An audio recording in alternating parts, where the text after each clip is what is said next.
धर्मक्षेत्र कुरुक्षेत्र से विजय सब्रवाल अपने त्रिशूल प्रोग्राम में आपका स्वागत करता है। मैंने अपने पिछले प्रोग्राम्स में भी आपको बताया कि किस प्रकार पिछले कुछ समय से तकरीबन साल 2 साल से जैसे आर्टिफिशियल इंटेलिजेंस का इस्तेमाल अमेरिका में चाइना में शुरू हुआ। उन्होंने एआई के नए नए इंस्ट्रूमेंट या चीज़ें बनाई। उसकी वजह से सारी दुनिया भर में एक तरह का उथल पुथल मचा पड़ा है। अमेरिका में तो काफ़ी समय से जो आईटी सेक्टर है, इंफॉर्मेशन टेक्नोलॉजी, उस सेक्टर में नौकरियां जा रही थीं, क्योंकि 20, 25, 30 लोगों का काम एक आदमी एआई के थ्रू कर रहा है और उसका ख़तरा बना हुआ है कि बेरोज़गारी बढ़ी जाएगी। और इसमें हमारे भारतीय हैं यदा जो वहाँ अमेरिका, इंग्लैंड, कनाडा, यूरोप में छाए हुए हैं। और ये वो भारतीय हैं जो कभी 1970-80 में आईआईटी से यहाँ से पढ़ के गए हुए थे।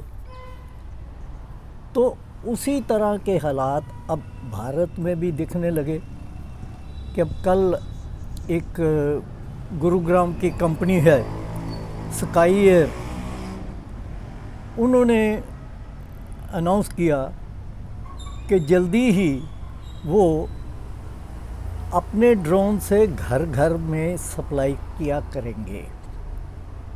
पिछले 2.5 सालों से वो ट्रायल उनका चल रहा था, पायलट प्रोजेक्ट चल रहा था।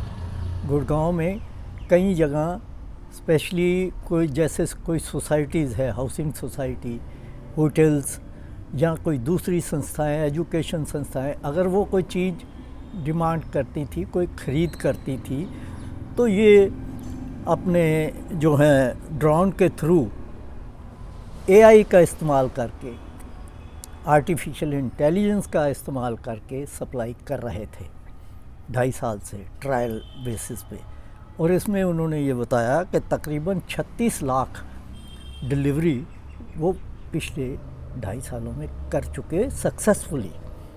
उस सक्सेस को देखते हुए अब कल उन्होंने ये ऐलान किया कि गुड़गांव के हर सेक्टर में अब वो ये डिलीवरी शुरू करने जा रहे हैं और फिर उसके बाद भारत के दूसरे शहरों में भी इसका इस्तेमाल किया जाएगा।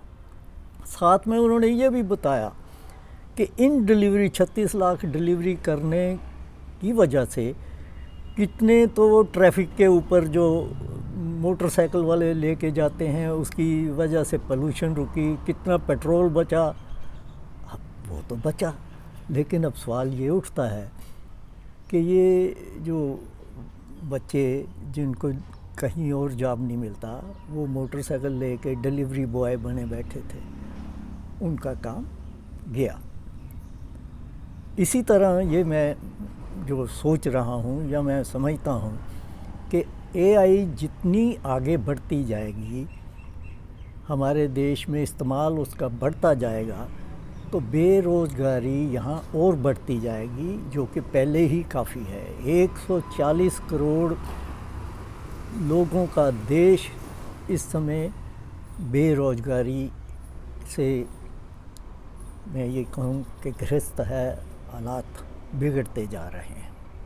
और इसका एक दूसरा रूप ये है कि कल ही हमारे भारत में शेयर बाज़ार जो है वो इतना तगड़ा गिरा कि एक ही दिन में पहले तो वो 1300 यूनिट तक गिर गया, लेकिन शाम को बंद होते होते वो तकरीबन 1060-56 के करीब बंद हुआ, जिसकी वजह से 3.5 लाख करोड़ निवेशकों के उड़ गए।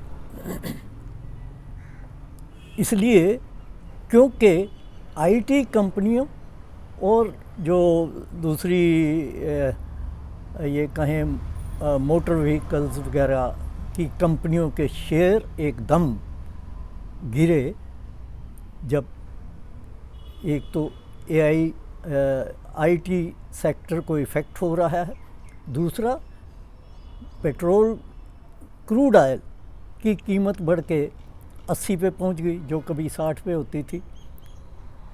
तो इसके अलावा अमेरिका ने ये भी ऐलान कर दिया कि टेक्सटाइल इंडस्ट्री जो इंडिया की है, इसके ऊपर वो 25%, वैसे तो उन्होंने ये अनाउंस किया पीछे कि 15% सारे वर्ल्ड के सब जो उनके वहाँ एक्सपोर्ट होगा उसके ऊपर 15%, लेकिन इंडिया के लिए कल उन्होंने ये सिग्नल दे दिया कि नहीं, टेक्सटाइल का जो वहाँ एक्सपोर्ट इंडिया से होगा उसके ऊपर 25% लग सकता है।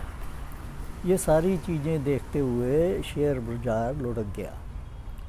तो ये मेरा कहना है, या लोगों का ये मानना है, जो समझदार कुछ लोग हैं उनका ये कहना कि भाई हमारे नेताओं को ये जो एक दूसरे को नंगा नंगा नंगा कहने की सोच से थोड़ा आगे निकलना पड़ेगा और देश किस हालात में आगे बढ़े उसके नतीजे या उसके बारे में सोचना चाहिए कि किस तरह इंडस्ट्री सेक्टर को बढ़ाया जाए, एग्रीकल्चर सेक्टर को बढ़ाया जाए, या और कौन सा सेक्टर है जो एआई की वजह से ही इस्तेमाल किया जा सके ताकि आगे जवान लड़कों को रोज़गार मिल सके।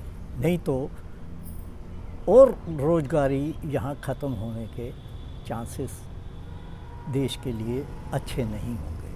तो आज इतना ही, फिर मिलेंगे। मेरे प्रोग्राम को पसंद भी करिए और शेयर भी ज़रूर करिए। आप सबका धन्यवाद।